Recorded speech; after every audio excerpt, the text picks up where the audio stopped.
नमस्कार दर्शक बंधु आज हेउछि डिसेम्बर मास 22 तारिख सोमवार। आज दिन जगार गुरुत्वपूर्ण खबर उपरे आसंतु नजर पकेबा। वीडियो को शेष पर्यंत देखंतु मात्र किछि समय मध्यरे संपूर्ण खबर जानि परिबे। ता पूर्वरु चैनल ले नुआ थिले चैनल को सब्सक्राइब करि पाखर आसुथिबा बेल आइकन को ऑन करि रखंतु। एमिति प्रतिदिन नुआ लेटेस्ट न्यूज सर्वप्रथमे देखिबा पई आसंतु संपूर्ण खबर उपरे नजर पकेबा। प्रथमे रेल यात्रींक पई बड़ खबर। बढ़िला ट्रेन भड़ा साधारण श्रेणी सहित एसी मध्य मूल्य वृद्धि। भारतीय रेलवे रेल यात्रींक पई डिसेम्बर 26-25 ठारू ट्रेन भड़ा संशोधन कार्यकारी हेबो। रेलवे अनुଯାयी साधारण श्रेणी रे 215 किलोमीटर पर्यंत यात्रा पई कोनोसी अतिरिक्त भड़ा नियाजिबो नाही। एहा दैनंदिन यात्रा एवं कम दूरता यात्रा करुथिबा यात्रींक उपरे बोझ पड़िबो नाही। रेलवे स्पष्ट करिछि जे 215 किलोमीटर रु अधिक यात्रा पई साधारण श्रेणी रे प्रति किलोमीटर रे 1 पैसा वृद्धि हेबो। जेतेबेले मेल एक्सप्रेस एवं एससी श्रेणी रे प्रति किलोमीटर रे 2 पैसा वृद्धि हेबो।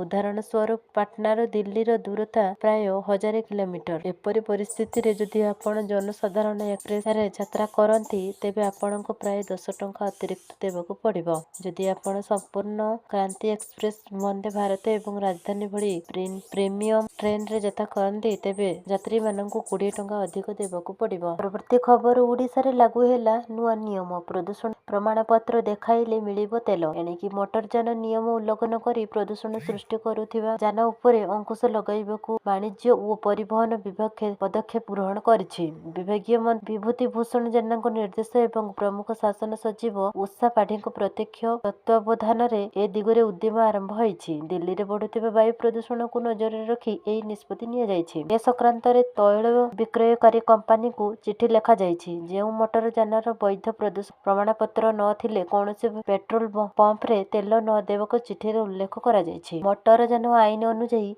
वैध प्रदूषण प्रमाण पत्र रखिबा बाध्यतामूलक। एथिपई गाड़ी गुडी को नियमित व्यवहार रे पंजीकृत प्रदूषण परीक्षा केंद्र रे जांच करिबाकू होइथाय। सेहि भली वैध प्रदूषण प्रमाण पत्र न थिले आईन अनुଯାयी कार्यानुष्ठान रो मध्ये व्यवस्था रहिछि। प्रदूषण प्रमाण पत्र जांच को गुरुत्व दी समस्त टोल गेट रे ई डिटेक्शन व्यवस्था रे मध्ये करा जाइछि। परवर्ती खबर जनवरी 9 रे आदर्श विद्यालय रो प्रवेशिका परीक्षा 6 रु 9 श्रेणी जाई पिला देई परिबे एंट्रांस। ओडिशा आदर्श विद्यालय एवं ओडिशा माइनिंग आदर्श विद्यालय प्रवेशिका परीक्षा जनवरी 9 रे अनुष्ठित हेबो। 6 श्रेणी प्रवेशिका परीक्षा सकाळ 10 टारू आरंभ होई मध्याह्न 12टा पर्यंत चलिबो। सेहि परि सप्तम अष्टम और नवम श्रेणी प्रवेशिका परीक्षा सकाळ 10 टारू आरंभ होई अपराह्न 1टा पर्यंत चलिबो। 6 श्रेणी प्रवेशिका परीक्षा पई 60 नंबर और सप्तम अष्टम और नवम श्रेणी प्रवेशिका पई 100 नंबर रखा जाइछि। एनेई माध्यमिक शिक्षा परिषद पक्षरु शनिवार विज्ञप्ति प्रकाश पाइछि। 6 श्रेणी रु नवम श्रेणी जाए हेबाकू थिबा एही प्रवेशिका परीक्षा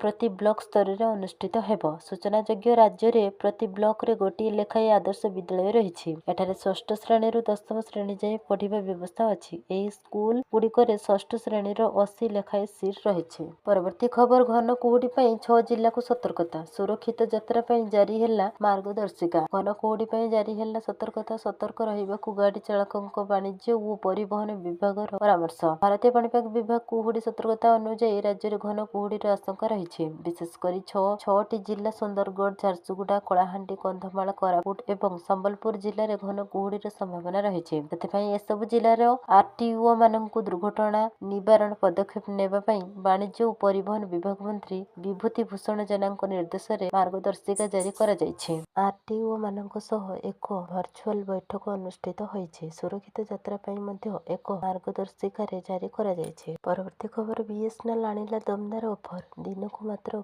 5 टंका आ जेते इच्छा गप नेट चलाओ। बीएसएनएल एक सरकारी टेलीकॉम कंपनी जहार प्रीपेड प्लान अन्य मानक तुलना रे बहुत सस्ता। भारत निगम लिमिटेड रो एक रिचार्ज प्लान 347 टंका रे यूजर्स को मिलिबो। एही प्लान रे यूजर्स को सारा भारत रे अनलिमिटेड कॉलिंग रो सुविधा रहिबो। एथि सहित यूजर्स को फ्री नेशनल रोमिंग ऐप मध्ये प्रदान करा जाइछि। बीएसएनएल रो एही प्लान यूजर्स को प्रतिदिन 2 जीबी हाई स्पीड डाटा मध्ये प्रदान करूछि। आहुरी मध्ये यूजर्स प्रतिदिन 100 एसएमएस रो सुविधा पाई पारुछन्ति। यूजर्स को एही प्लान रे मोट 100 जीबी डाटा रो लाभ मिलिबो। यदि घरोई कंपनी गुडिको कथा कुहा जाय तेबे यूजर्स को 56 दिन पई प्रीपेड प्लान ऑफर दिया जाइଥାଏ। जहार मूल्य प्राय 500 टंका रहिबो। ରହିବ। ଭାରତ ସଞ୍ଚାର ନିଗମ ଲିମିଟେଡର ଏହି ପ୍ଲାନ ଘରୋଇ କମ୍ପାନୀଗୁଡ଼ିକ ତୁଳନାରେ ପ୍ରାୟ 150 ଟଙ୍କା ଶସ୍ତା ରହିଛି। ପରବର୍ତ୍ତୀ ଖବର, ଏମାନଙ୍କ ଆକାଉଣ୍ଟକୁ ସରକାର ପଠାଇବେ 54,000 ଟଙ୍କା। ପ୍ରଧାନମନ୍ତ୍ରୀ ଆବାସ ଯୋଜନା 2.0 ଅଧୀନରେ ଏହି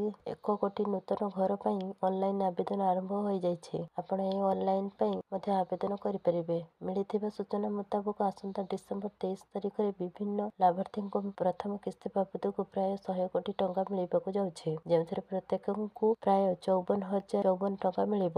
ଏନେଇ ରାଜସ୍ଥାନ ସରକାର ଆନୁଷ୍ଠାନିକ ଭାବେ ଘୋଷଣା କରିଛନ୍ତି। ମୁଖ୍ୟମନ୍ତ୍ରୀ ଭଜନ ଲାଲ ଶର୍ମା ରାଜସ୍ଥାନର ନାଗୌରର ମେଡତାରେ ଏକ କୃଷକ ସମ୍ମିଳନୀରୁ ପ୍ରଧାନମନ୍ତ୍ରୀ ଆବାସ ଯୋଜନା ଗ୍ରାମୀଣ ଅଧୀନରେ 18,500 ହିତାଧିକାରୀଙ୍କ ଆକାଉଣ୍ଟକୁ ଡିବିଟି ମାଧ୍ୟମରେ 100 କୋଟି ଟଙ୍କା ଟ୍ରାନ୍ସଫର କରିବେ। ଓଡ଼ିଶାର ପ୍ରଧାନମନ୍ତ୍ରୀ ଆବାସ ଯୋଜନା ଗ୍ରାମୀଣ ଅଧୀନରେ 28.49 ଲକ୍ଷ ଘର ନିର୍ମାଣର ଲକ୍ଷ୍ୟ ରଖାଯାଇଛି। ଏଥିମଧ୍ୟରୁ ମୋଟ 28.11 ଜଣଙ୍କ ପାଇଁ ଘର ମଞ୍ଜୁର କରାଯାଇଛି, ଯାହା ମଧ୍ୟରୁ ଅଗଷ୍ଟ 12 ତାରିଖ ସୁଦ୍ଧା 24.24 ଘର ନିର୍ମାଣ ସମ୍ପୂର୍ଣ୍ଣ ହୋଇଛି। ତେଣୁ ଏନେଇ ବକେୟା ଥିବା ରାଶି ଓଡ଼ିଶାକୁ ମଧ୍ୟ ମିଳିବାକୁ ଯାଉଛି ବୋଲି ଅନୁମାନ କରାଯାଉଛି। ପ୍ରଧାନମନ୍ତ୍ରୀ ଆବାସ ଯୋଜନା 2.0 ପାଇଁ ଆବେଦନ କରିବାକୁ ପ୍ରଥମେ ଅଫିସିଆଲ ୱେବସାଇଟକୁ ଯାଆନ୍ତୁ। ପରବର୍ତ୍ତୀ ଖବର, ପରବର ଚତୁର୍ଥ ସନ୍ଧ୍ୟାରେ ଯୋଗ ଦେବେ ମୁଖ୍ୟମନ୍ତ୍ରୀ ବିଭିନ୍ନ ପ୍ରକଳ୍ପ ଘୋଷଣା କରି। ଜାତୀୟ ସ୍ତରୀୟ ଆଦିବାସୀ ଲୋକ ମହୋତ୍ସବ ପରବ ପରିବାର ଅନୁଷ୍ଠିତ ହେବାକୁ ଥିବା ଚତୁର୍ଥ ସନ୍ଧ୍ୟାରେ ମୁଖ୍ୟମନ୍ତ୍ରୀ ମୋହନ ଚରଣ ମାଝୀ ମୁଖ୍ୟ ଅତିଥି ଭାବେ ଯୋଗ ଦେବେ। ମୁଖ୍ୟମନ୍ତ୍ରୀ ଅପରାହ୍ନ 4ଟାରେ ହେଲିକପ୍ଟର ଯୋଗେ ବିଶାଖାପାଟଣାରୁ ଆସି କୋରାପୁଟ ବିଏସଏଫ ହେଲିକପ୍ଟରରେ ପହଞ୍ଚିବେ। ପରେ ପ୍ରଶାସନ ପକ୍ଷରୁ ସ୍ୱାଗତ ସମ୍ବର୍ଦ୍ଧନା ପ୍ରଦାନ କରାଯିବ। ପଲ୍ଲିଶ୍ରୀ ମେଳା ଯାଇ ପରେ ପରବ ଚତୁର୍ଥ ସାର ଶୁଭାରମ୍ଭ କରିବେ। ପରେ ପରବ କୋର୍ଟର ଶୁଭାରମ୍ଭ କରିବା ସହିତ ଜିଲ୍ଲା ଉଲ୍ଲେଖନୀୟ ସଫଳତା ପାଇଥିବା କଳାକାର ଓ ବ୍ୟକ୍ତିବିଶେଷଙ୍କୁ ସମ୍ମାନ କରିବେ। ପରେ ପ୍ରାୟ 550 କୋଟି ଟଙ୍କାର ବିଭିନ୍ନ ପ୍ରକଳ୍ପର ଘୋଷଣା କରିବେ। ଶେଷରେ ମୁଖ୍ୟମନ୍ତ୍ରୀ ତାଙ୍କର ବକ୍ତବ୍ୟ ରଖିବାର କାର୍ଯ୍ୟକ୍ରମ ରହିଥିବା ଜିଲ୍ଲା ପ୍ରଶାସନ ପକ୍ଷରୁ ଜଣାଯାଇଛି।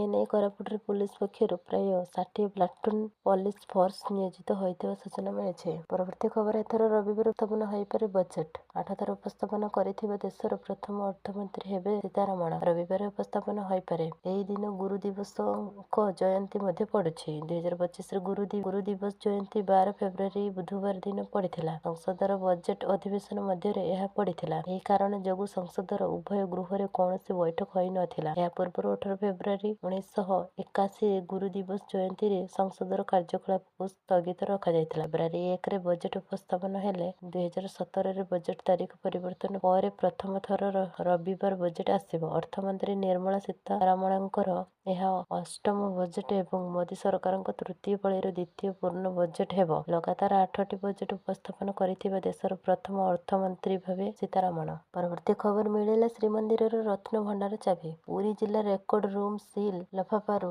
ଡୁପ୍ଲିକେଟ୍ ଚାବିର ସନ୍ଧାନ। ବହୁଚର୍ଚ୍ଚିତ ଶ୍ରୀମନ୍ଦିର ଭିତର ରତ୍ନ ଭଣ୍ଡାର ଚାବି। ପୁଣି ଜିଲ୍ଲା ରେକର୍ଡ ରୁମ୍ରେ ଏକ ଲକର ବନ୍ଦ ଲଫାଫାରୁ ଚାବି ମିଳିଥିବା ସୂଚନା ମିଳିଛି। ଲଫାଫା ଉପରେ ଭିତର ରତ୍ନ ଭଣ୍ଡାରର ଡୁପ୍ଲିକେଟ୍ ଚାବି ବୋଲି ଲେଖାଯାଇଛି। ଜିଲ୍ଲାପାଳଙ୍କ ଦ୍ୱାରା ଗଠିତ 2ଟି ଟିମ୍ 5 ଦିନ ଖୋଜାଖୋଜି କରିବା ପରେ ଭଣ୍ଡାର ଚାବି ପାଇଛନ୍ତି। ପୁରୀ ଜିଲ୍ଲାପାଳ ଅରବିନ୍ଦ ଅଗ୍ରୱାଲ ଏହି ସୂଚନା ଦେଇଛନ୍ତି। ଗତ ଏପ୍ରିଲ 4 ତାରିଖରେ ଶ୍ରୀମନ୍ଦିର ବାହାର ରତ୍ନ ଭଣ୍ଡାର ଯାଞ୍ଚ କରିବା ଲାଗି ହାଇକୋର୍ଟଙ୍କ ନିର୍ଦ୍ଦେଶରେ ଏକ ସ୍ୱତନ୍ତ୍ର କମିଟି ଗଠନ କରାଯାଇଥିଲା। କିନ୍ତୁ ଚାବି ନ ମିଳିବାରୁ କମିଟି ସଦସ୍ୟମାନେ ରତ୍ନ ଭଣ୍ଡାର ବାହାର କାନ୍ଥ ଯାଞ୍ଚ କରି ଫେରି ଆସିଥିଲେ। ତେବେ ଗତ 48 ବର୍ଷ ଧରି ଶ୍ରୀମନ୍ଦିର ରତ୍ନ ଭଣ୍ଡାର ଚାବି ଜିଲ୍ଲା ଟ୍ରେଜେରୀକୁ ଫେରି ନଥିବା ପୁରୀ ଜିଲ୍ଲାପାଳ ଅରବିନ୍ଦ ଅଗ୍ରୱାଲ ପୂର୍ବରୁ ପରିଚାଳନା committee L justice Raghubir Das ତଦନ୍ତ କରିବେ। 3 ମାସ ମଧ୍ୟରେ ସେ ତୁରନ୍ତ ରିପୋର୍ଟ ପ୍ରଦାନ କରିବେ। ଏହାପରେ ଚାବି ମିଳିଥିବା ନେଇ ପୁରୀ ଜିଲ୍ଲାପାଳ ଅରବିନ୍ଦ ଅଗ୍ରୱାଲ ସୂଚନା ଦେଇଛନ୍ତି।